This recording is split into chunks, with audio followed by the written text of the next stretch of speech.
Animal abuse behind closed doors. It happens all the time in small laboratories around the country. That's why every time PETA gets inside these places, you need to know just how bad the cruelty gets. That's next on the PETA Podcast with Emil Guillermo.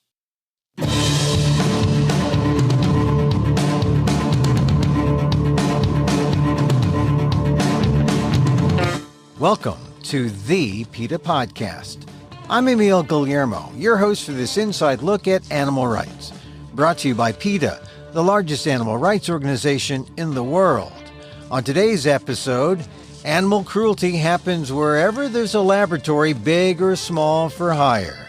For universities or private companies that feel compelled to test on animals. Exposing them is the hard part.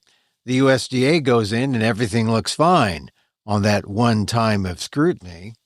It takes a PETA investigator to go undercover to get at the everyday 24/7 truth. And that brings us to Colorado, a company called High Quality Research. In a business park in Fort Collins, a warehouse? A laboratory? More like an animal prison. This is where 100 beagles held there barked so much they were mutilated and debarked, often without pain relief. And then there's what the lab does to the cats. PETA VP Alka Chenna talked to me about high-quality research and the animal cruelty an undercover PETA investigator found in Colorado. That's on this episode of the PETA Podcast with Emil Guillermo. Alka, thank you for joining us on the PETA Podcast once again. It's a pleasure to be here with you, Emil. Thank you. We always want to hear about the latest investigations that PETA conducts, and this new one, a 6-month PETA undercover investigation. Tell us about this new one out of Colorado. That's right, Emil. And your listeners know that undercover investigations are really the heart and soul of PETA. This is when a person who works for PETA takes a job at a facility where animals are used and very often also abused. So this is a contract testing laboratory in Fort Collins, Colorado, where our investigator found more than 100 dogs and dozens of cats being used to test different products. These are veterinary products that were being tested, things like flea and tick sprays, medicinals, and also pharmaceuticals for the human market. So the animals were kept in really bleak conditions, often in either kennels or in cages, deprived of the ability to go outside, deprived of care, deprived of veterinary care, kept in grim conditions where they often didn't even have a toy, didn't have adequate contact with others of their own kind, and weren't given sufficient care by the human employees working at the facility. Now, Alka, if PETA did not go in, this would be ongoing, but would there not be some kind of oversight on, say, the government side, either federal or local or state, that would try to make sure that things were up to code or is there a code that would regulate what these people do at the company's called High Quality Research under the name Red Beast Enterprises, which is a kind of ominous name? Are there regulations that would make them treat the animals there better than they did? Yes, because we're talking about dogs and cats, the Animal Welfare Act and its implementing regulations do apply to this particular facility. Your listeners really need to know that, first of all, the animal welfare regulations stipulate minimum animal welfare standards, whether we're talking about the size of the cage or so-called enrichment for the animals and other provisions. They're absolute bargain basement standards. Most people, I think, and particularly people who listen to the PETA podcast with Emilio Guillermo, would not think that the standards stipulated by the animal welfare regulations would qualify as anything near humane. You know, we're talking about a bleak environment being acceptable under the law. But it gets worse than that because there are fewer than 100 inspectors that work for the U.S. Department of Agriculture, which is supposed to enforce the Animal Welfare Act. So fewer than 100 inspectors for more than 11,000 facilities. So your listeners can do the math. We're talking about inspectors having to do pretty perfunctory inspections, waltzing in, waltzing out. And for a facility this size, the once a year inspection, which is required for laboratories, might be a couple of hours to a few hours. And when you're talking about 150 animals, that's really not sufficient to do a thorough inspection. A lot of problems fly under the radar. They're not documented. People don't see them. And often the facilities know when the inspectors are going to be coming. These are unannounced inspections, but they often happen around the same time every year. If people look at when inspections occurred for laboratories, it might be that every June the people are waiting for the inspector to come. So they're euthanizing animals who look really bad. They're spraying over, they're using spray paint to spray over rust on cages. They're doing other things to apply cosmetic fixes to the problems that exist at the facility. So when you take a small facility like this one, high quality research, about 100 beagles in these chain link kennels, it's probably really typical of the kind of enterprises that are out there that fly under the radar and can pretty much do as they will, unregulated for the most part, except for these annual visits. They can do what they will to these animals in terms of abuse. And it's important that these undercover investigations expose these practices. What the great thing about PETA's undercover investigations is that that person is working there. They're there all day, most days, doing the job, and they can see when animals are in need of veterinary care, but being denied veterinary care. They can see when procedures are carried out, but pain relief is not given to the animals. They can see when animals are being neglected. They can see when certain practices are being undertaken that contribute and exacerbate the pain and suffering of the animals. So they can document all of that. That's something that the U.S. Department of Agriculture, with its once a year inspections, as I said, perfunctory and very quick because of the lack of resources. That's something they just can't do. So our investigations go a long way toward really pulling back the curtain on the day-to-day misery suffered by the animals. It's really important that the investigators and the PETA does this, because otherwise we'd have no idea of what goes on behind those closed doors in how many of these kind of facilities. You said you had a number for the number of USDA folks, and the number of facilities. How many facilities are out there? Right. There are fewer than 100 inspectors that work for the USDA that do inspections, and more than 11,000 facilities. But I want to be clear, the 11,000 facilities include puppy mills, circuses that use animals, animal exhibitors, and also laboratories, and any other facilities that are regulated by the USDA. Yeah, but the point is that there's a lot of places like this one, high quality research, it's called, a kind of misnomer, that get away with this kind of treatment and abuse. So tell me more about what they found. Like I understand it was really loud there. They had 115 decibel levels on the sound meter, which is I guess that has to be uncomfortable to the animals. Exactly. And, people really need to look at the video, which you can see at PETA.org, and you can see then what the conditions are. We're talking about uh, cement, cinder block walls, tile floor, no sound attenuation, with sound canceling tiles or that sort of thing. And you have these dogs who are in such distress that they are barking. Of course, they're going to bark. They're being deprived of everything that would make their lives worth living. They are distressed and anxious, not socialized, not given the care that they need. So they're barking. And so what the facility does is they debark the dogs.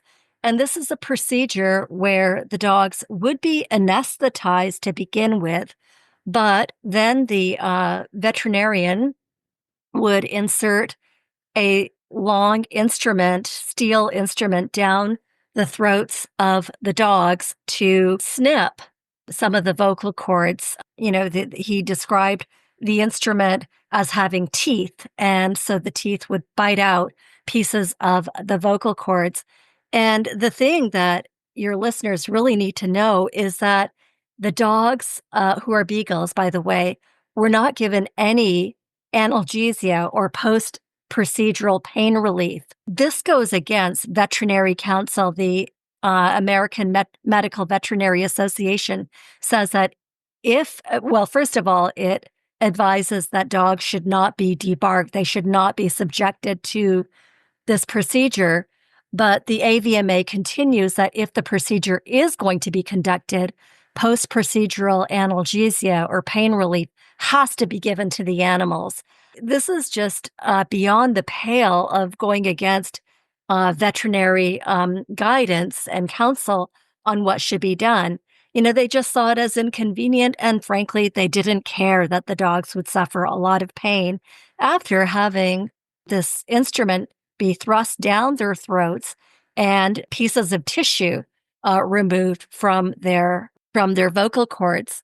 Everybody at the facility, the president, the veterinarian, and there was just one veterinarian for the entire facility, the senior staff members, everybody dismissed the pain that the dogs experienced. So this, gets into this idea that disregard for animal welfare was truly woven into the fabric of this facility, because everybody with authority was telling all of the new staffers, telling all of the technicians, the animal care staff, they were saying, oh yeah, this is fine. It's just you can't even call it a surgery, one of the senior staffers said.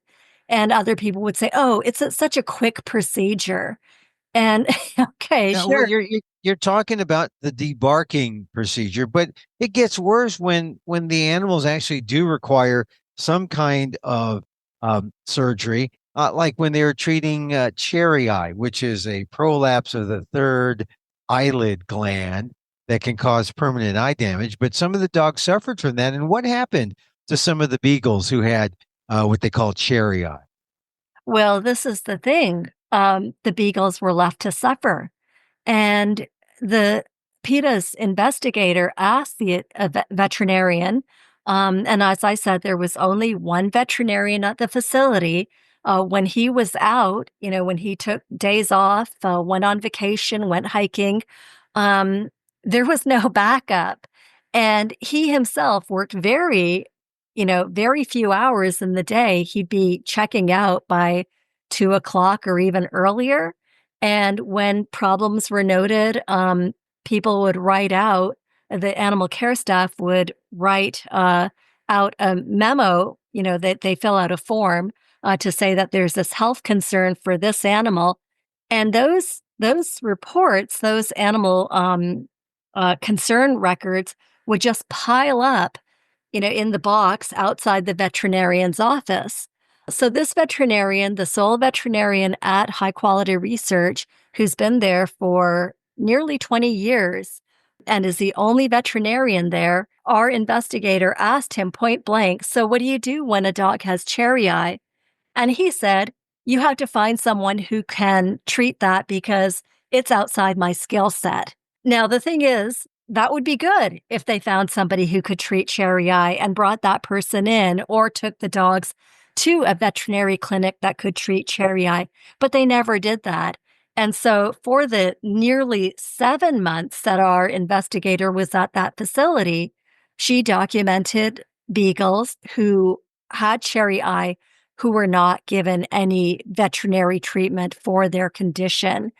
And as you say, this is a distressing condition, and left untreated, it can cause us serious problems for the animals, including, loss of vision. And the other thing that I think is really important to recognize is that high quality research uses beagles, and beagles are prone to get cherry eye. And I imagine that most of your listeners who have had beagles in their lives are aware of this fact. So you're using dogs who are prone or predisposed to get a certain condition, and your sole veterinarian is unqualified to carry out the procedure that would address cherry eye. It's really beyond the pale. Well, let's talk. Let's move from the dogs to the cats, because this facility, high quality research, also dealt with cats. What were the problems that the investigator found with cats? Some of the cats had been used to test herpes vaccines, and so they were given herpes, feline herpes. They were left like that. And so they had various things like ocular discharge, sneezing, respiratory issues that are associated with feline herpes virus. The facility didn't care that these animals were suffering. So well after that study was completed, the facility allowed the cats to continue having feline herpes and didn't do anything to treat that condition, because they wanted to have those cats there in case another company wanted cats who had feline herpes. So just keeping those animals there ill with this condition in case somebody else came along waving a bunch of dollar bills and saying, hey, we need these cats for this study.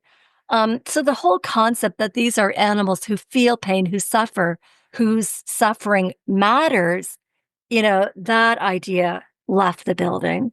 Now, there's a lot of video and there's a lot of pictures of the animals that people can access on PETA.org, and I'll put a link in the show notes so you can go right to it. But when you first saw this, what really got to you as maybe the worst thing that you saw that the world should know about, that people outside the confines of this lab people should know about, the public should know about this kind of treatment at a place like high quality research? So I feel that anytime PETA goes into a facility like this, an animal testing facility, we're going to see a lot of pain, a lot of distress, suffering. With the dogs, we saw here at High Quality Research something that is pretty common in laboratories across the board, and that's that the dogs were circling madly in their cages. This is an issue that these animals are distressed. They suffer from extreme psychological distress. And so this comes out in this what's called stereotypic behavior, where they're engaging in repetitive motions that really don't serve a physiological purpose. And people can think about monkeys, in laboratories who exhibit stereotypic behaviors, again, perhaps circling in their cages or rocking back and forth, and that's something that we recognize in human beings as well, who we might see in a psych ward somewhere, where there's this engagement in these strange motions. And so that was something that we saw at High Quality Research. But, at High Quality Research, what you have is a smaller facility. They're cutting costs, everywhere, cutting corners, and the animals are paying the price. So something very simple. The dogs, as you said before, are kept in these kennels. They're tile floors, chain link kennels. Often the dogs are by themselves, so they don't have any companionship. This is a high stress environment where the dogs are barking, and even when they've been debarked, they still bark and the noise level is just a little bit lower. Sometimes the decibel reading was still over 100, which really just adds insult to the literal injury that was given to the dogs. But they're cutting corners. So the animals are kept in these horrific conditions. Suffering is not a concern. And then we hear people saying really bizarre things. For example, there was a dog named Keegan who had cherry eye. She also suffered with an ulcer in her eye, which the veterinarian acknowledged. He said, now, if you had an ulcer, you would be writhing on the floor in pain. So he acknowledged that the ulcer would be painful, but he did nothing for Keegan. He gave her no veterinary care for that ulcer or for her cherry eye. The investigator went to the company president and said, she asked to adopt Keegan because this dog was suffering so much. And the president responded that even though Keegan had the ulcer and the cherry eye, she could still be used in tests. She could still be worth some money to the company. And this is just outrageous. There was another example. Oh, yes, there was a senior staff member with whom the investigator was speaking. And the investigator pointed out that another dog was in such distress that she had bitten the cage, the chain link gate to her kennel. And so the whole gate had become, the diamonds that you normally see had become totally misshapen because the dog who was confined there was so distressed that they actually bit all of these cage links. And the senior staffer said, well, if they continue to do that, we can just replace the gate. So there was always the sense that the welfare of the animals didn't matter at all. And people just didn't get that. The notion of animal welfare just wasn't in the equation whatsoever. So now that this is out, Alka, the investigation is out. Who goes in and makes it better? Who enforces the laws? Is it local law enforcement? Is it the USDA? Or are we just relying on public shaming here of high quality research? Local law enforcement, unfortunately, cannot be involved. This is an issue that we see in many states and in many localities where if animals are being used in animal experimentation, the state anti-cruelty statutes simply do not apply. There's an exemption. So we all often point out, if you abuse animals outside of a laboratory, it would be considered a crime. It would be, felony level cruelty to animals in most states. But if you do it inside a laboratory, it's business as usual. The state anti-cruelty laws simply don't apply.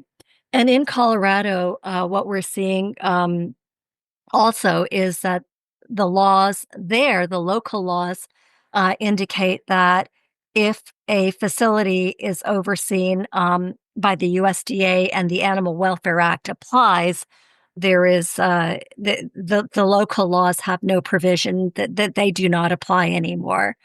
So unfortunately, the local authorities are not able to go in here. Now, the USDA, to its credit, to its great credit, I think, did send a team of inspectors to the facility. And when we presented them with our findings, and they conducted a multi-day inspection of the facility. To all accounts, at this point, it seems that they were asking the right questions, that they were going off of PETA's findings very closely, asking about the debarking procedure, asking about specific animals who we were very concerned about. And so we're hopeful that we'll see a strong inspection report and prayerful that we'll see an investigation being launched after that, which would be an even more thorough review of what's going on at high quality research. Yeah, but in the meantime, of the things that you or that the investigator witnessed and documented, Have all of those things stopped, or is it still somewhat business to a certain degree as usual there? Unfortunately, the investigators' eyes are no longer on the dogs and cats at High Quality Research. When the investigation concluded and she had to, for her own safety, leave the facility, we lost our ability to know exactly what's going on. I think we'll know a bit more when the inspection report is posted by the USDA. And, we have to submit then a Freedom of Information Act request to the USDA to get more details. And that will also give us, more information.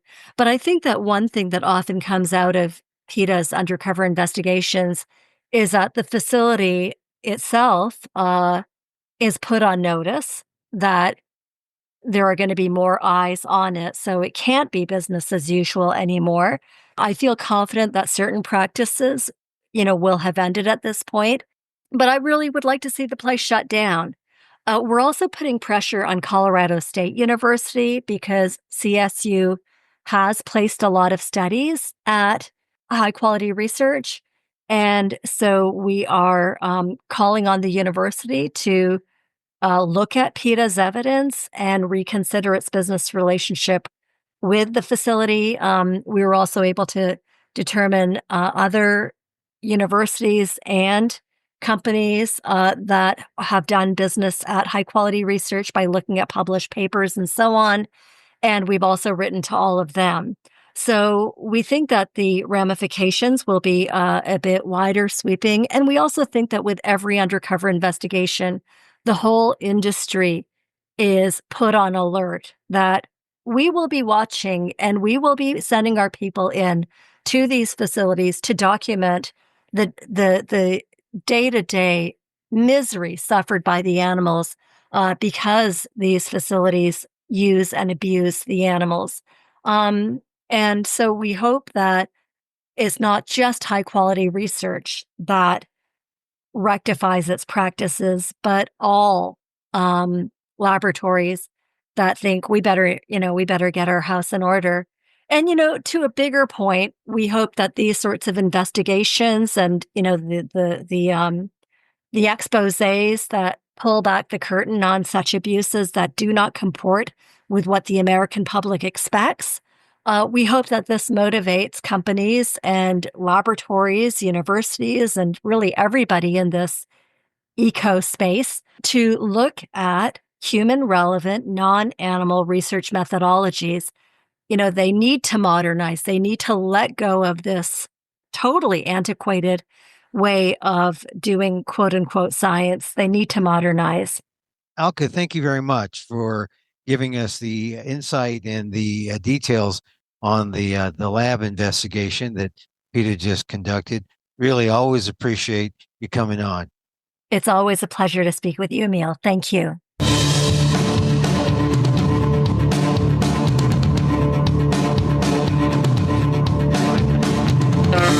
Dr. Alka Chandna, a PETA VP in the Laboratory Investigations Department.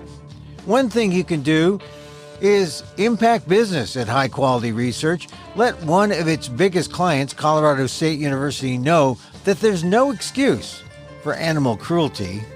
Go to the link in the show notes and send a message to CSU and high quality research. And that's our show for today. Thank you for listening. Don't forget to send a link of the show to your friends. Tell them you like the PETA podcast. After 8 seasons, 8 years, of course. Contact us at PETA.org. You can find me on X, Twitter at Emil Amok. That's EMILAMOK. Or see my vlog at AMOK.com. Or see this podcast. Yeah, you can get the podcast on YouTube at Emil Amok 1.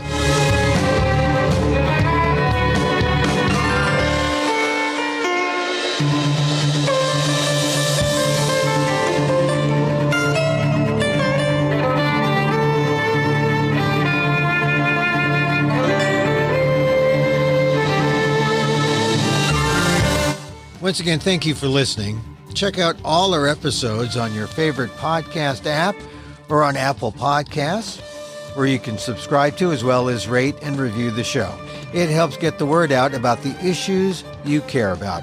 Our music is provided by Carbon Works. Check them out on YouTube. And join us again next time for more insight into animal rights and the fight for a cruelty-free world on the PETA Podcast. I'm Emil Guillermo.